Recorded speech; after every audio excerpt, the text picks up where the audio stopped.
bring in our own Richard Wolff, senior White House correspondent for Newsweek magazine. Richard, good evening.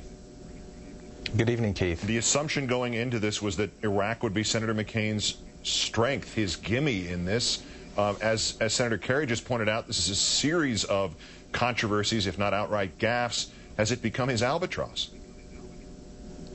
Well, you know, John McCain likes to say he'd rather lose an election than lose the war, but if he seriously wants to win this election, he's got to find a different way, a better way, to talk about the war, because at the very least, he's guilty of minimizing the importance of troops coming home, and that's a crime of, I guess, insensitivity in political terms. But at worst, what he's really spelling out with these analogies is a very long-term military standoff against Iran, presumably, because that's what the logical conclusion of the Germany and South Korea analogies are. That the troops in Germany weren't there to eat sauerkraut and drink beer. They were there in harm's way, actually, to stop the Warsaw Pact forces coming into Western Europe. So if that's what he's presenting, that's a very tough agenda for the election for him.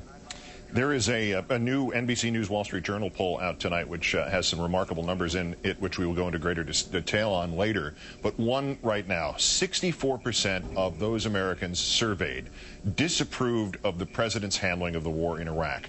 So what segment of the electorate exactly might Senator McCain be attempting to pitch this permanent presence, probably in at least to some degree harm's way for Americans in Iraq? Who is he selling this to?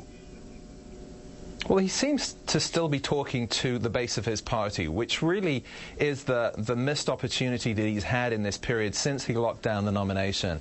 I mean, if you look at the Wall Street Journal NBC poll, what you see is a clear majority of people wanting change over experience, and people who identify these candidates with regard to change say only 21% say that McCain represents change, almost 50% say Barack Obama represents change. So the path is very clear here. He's got to break with Bush and the current policies and present himself as the independent he was once known to be. That's clearly not what he's doing now. A little more about process, Richard, and how the McCain campaign responded to this. You spent a long time covering White Houses and campaign trails.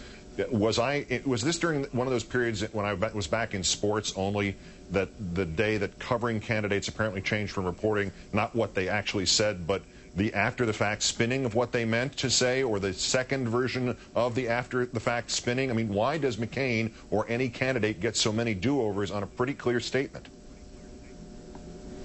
Well, I think he's given a lot of leeway for some of these comments, and maybe that's because of the pace of the news cycle now. I don't remember Senator Obama's arguments about context being very effective or amplified very far when it came to the small-town bitter comments that John McCain ironically was referencing just today. I don't remember John Kerry arguing context very successfully with the voting before and then voting for argument when it came to the war funding in 2004. So he's getting more leeway than other candidates. I'm not sure how far it will take him, though.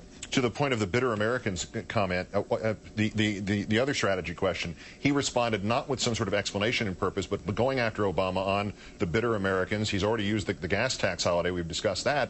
Did anybody tell Senator McCain that Senator Clinton lost and did those same things? I think he just thinks that the words tax cut are so powerful for Republicans. They must win, right? And look at the poll again. He's not winning those Clinton voters, so the message he's trying to send to Clinton folks isn't penetrating even at this early stage. Richard Wolff of MSNBC and Newsweek. Great thanks, Richard. Thank you, Keith. Tomorrow night here on Countdown, a special comment, rescuing our family and friends from Iraq. It's not that important. It's not that important if you're tone deaf to the will of this nation. Tomorrow night on Countdown. Senator Kerry talked about the impact on the troops. Brandon Friedman of VoteVet.org on that.